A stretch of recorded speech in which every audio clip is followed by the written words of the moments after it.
gitu. Ada menari-nari sudah.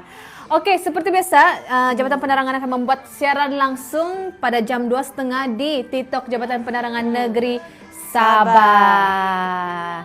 Dan kali ini kita berada di studio seperti yang Sharon cakap tadi, kan Sharon? Betul. Sebab cuaca agak tidak berapa okey lah kan. Ya, tak sporting. Ya, tak sporting. Jadi kami tidak dapat lagi pergi bazar hari ini. Tapi tidak apa. Kami tetap bersemangat untuk mengungsikan maklumat-maklumat dan juga program-program yang berlangsung di sekitar Anda dan juga di Sabah. Betul. Oke, untuk yang pertama info saya akan kongsikan dahulu, Sharon. Silakan, untuk yang pertama, saya ingin kongsikan mengenai Cicet Pentarama edisi Ramadan. Oke, jangan kamu orang lupa untuk saksikan Cicet Pentarama edisi Ramadan.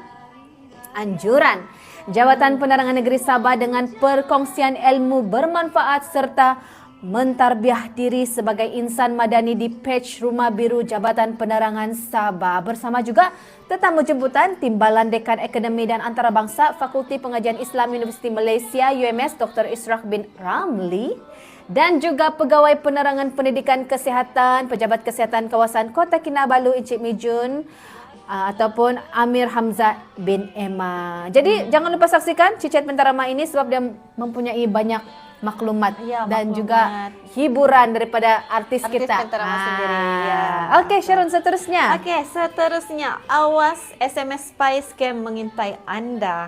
Scammer boleh curi wang dan maklumat peribadi kita dalam sekelip mata saja. Jadi jangan klik, jangan muat turun dan jangan terpedaya.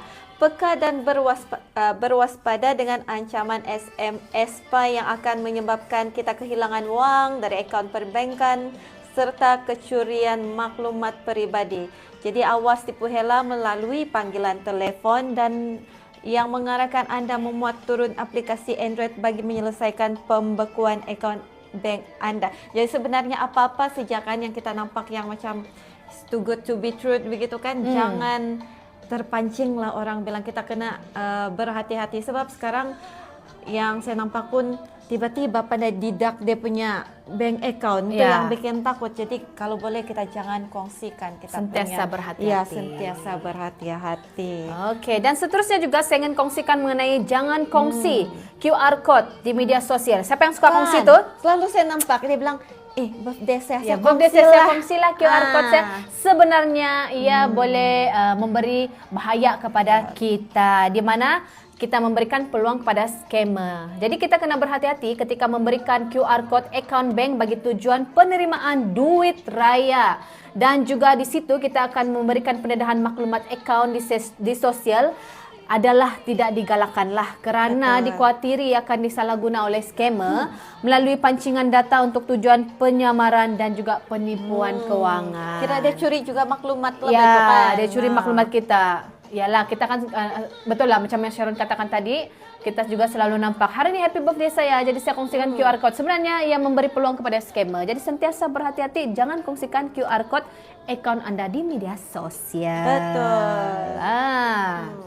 Dan seterusnya kita ada tip pelindungan data peribadi dalam aktiviti harian. Jadi baca dan fahami tema dan syarat atau notis privasi sebelum berkongsi data peribadi. Ini selalu saya nampakkan kalau kita mau download apa-apa aplikasi kan, mesti dia bilang klik to accept, dia bilang baca dulu.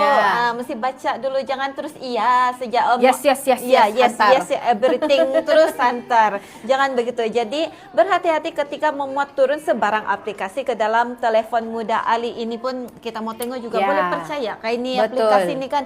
So yang selalu kita kena antar-antar tuh yang di hujung dia ada APK, dia bilang itu bahaya, jangan sangat bahaya. Jadi kita kena peka. Jadi kita hadkan perkongsian data pribadi diri sendiri, ahli keluarga dan juga rakan-rakan di media sosial. Sanang sejak kena ambil tuh maklumat tuh. Maksudnya kita yang share sendiri kan. Jadi jangan buat macam tuh. Oke? Dan juga saya juga mengkongsikan mengenai waspada jika dimasukkan ke kumpulan Telegram dan juga WhatsApp. Di mana kita kena hati-hati jika dimasukkan ke dalam kumpulan Telegram dan WhatsApp. Mesti kita semua pernah alami kan? Kerana ini berisiko jadi mangsa pelaburan dalam talian tidak wujud pun. Modus operandi ini di mana mangsa akan dijanjikan pelbagai pulangan, pulangan menarik dalam tempo yang singkat, termasuk keuntungan dalam tempo beberapa jam saja. Tapi sebenarnya itu adalah modus operandi dorang, Sharon. Dia tuh dari mana dorang dapat nomor phone kan? Tiba-tiba kasih tiba-tiba, masuk begitu. Betul. Dan juga semakan di portal Semak Mule sebelum melabur, semak dahulu nomor account dan nomor telepon disertakan agensi pelaburan menerusi semakmule. Nggak boleh pula kan baca nih? Iya. Boleh kah baca nih? Boleh. Email boleh. Email boleh. semakmule.rmp.gov.my. Ya, kena semak loh.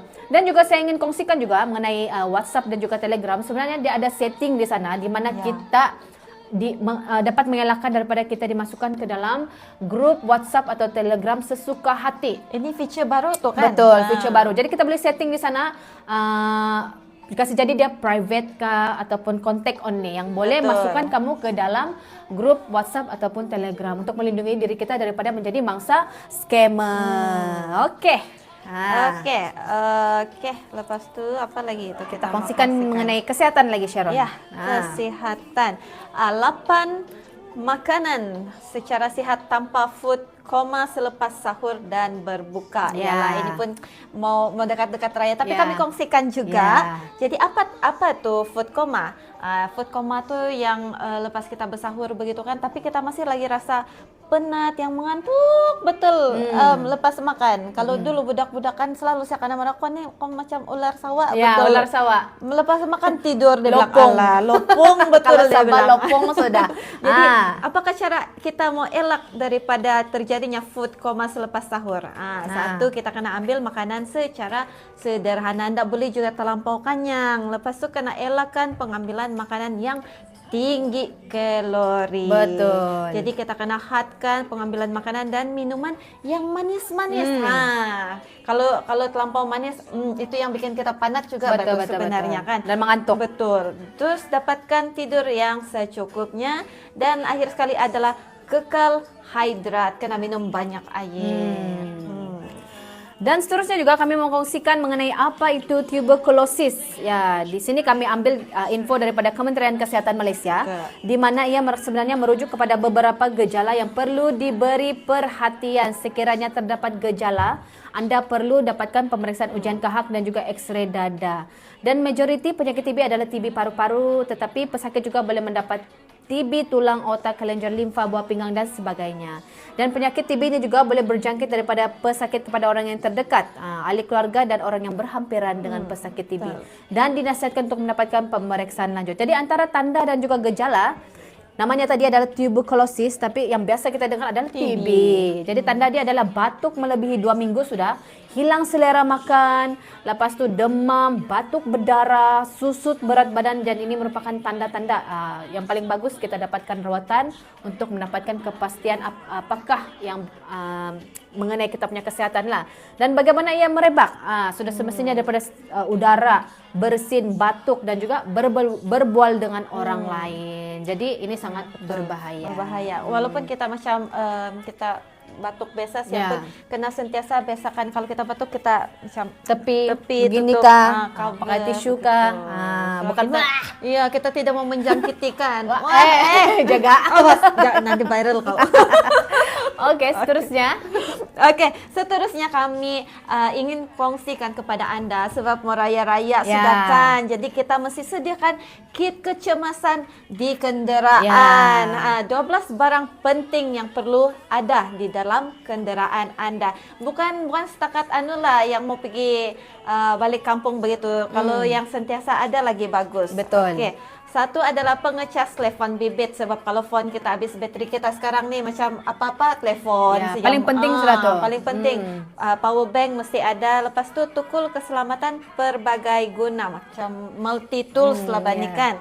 Lepas tu kita ada kabel pelompat jumper kereta. Mana tahu lah kan mati bateri tengah jalan, jadi kita mestilah perlu juga tu kabel tu. Lepas tu segitiga keselamatan ini sangat penting kalau kereta kita macam terberhenti di tepi jalan kan, terutama di waktu malam. Jadi kita kena letak nih segitiga nih supaya dari jauh lagi orang terreflek lampu tu tahu yang kamu ada di sana.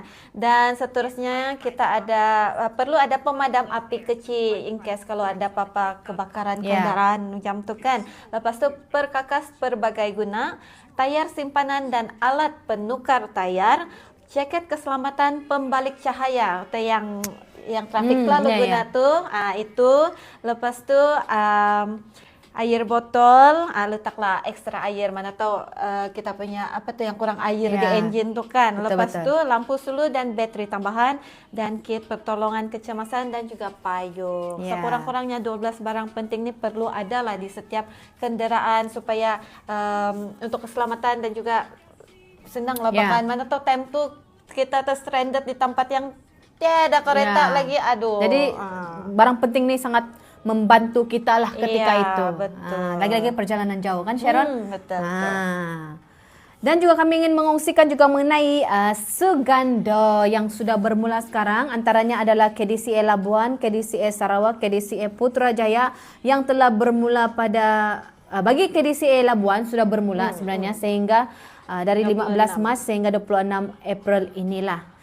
Secara online dan juga 27 adalah bersemuka. Dan KDCA Sarawak pula pada April dan KDCA Putrajaya juga pada 9 April dan KDCA Melaka tarikh tutupnya adalah 5 Mei sudah bermula dan KDCA Kelang Valley adalah pada 27 April dan tuaran sudah akan berlangsung pada bulan depan juga. Seterusnya lagi Sharon, Lahadatu. Lepas tu kita ada Lahadatu. Kebanyakan kan dia punya saringan ni pada April bani. Lahadatu pada 19 April, lepas tu Sandakan 12 April, Bandaraya Kota Kinabalu 6 April, Ranau 5 April, Beluran 25 April, Tambunan 26, Keningau 12 hari bulan April. Itu semua. Semua kebanyakannya April. Jadi masih ada masa untuk Anda berlatih dan menunjukkan bakat Anda.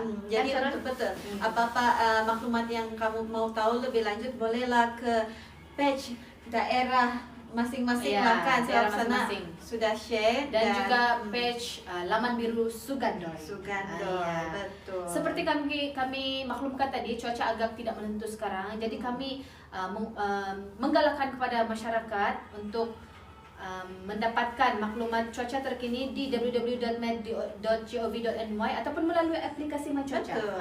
Aplikasi MyCuaca ini sangat orang bilang banyak info-info mengenai cuaca, bencana, semua ada di sana untuk kita dapatkan. Dan juga di media sosial resmi Met Malaysia.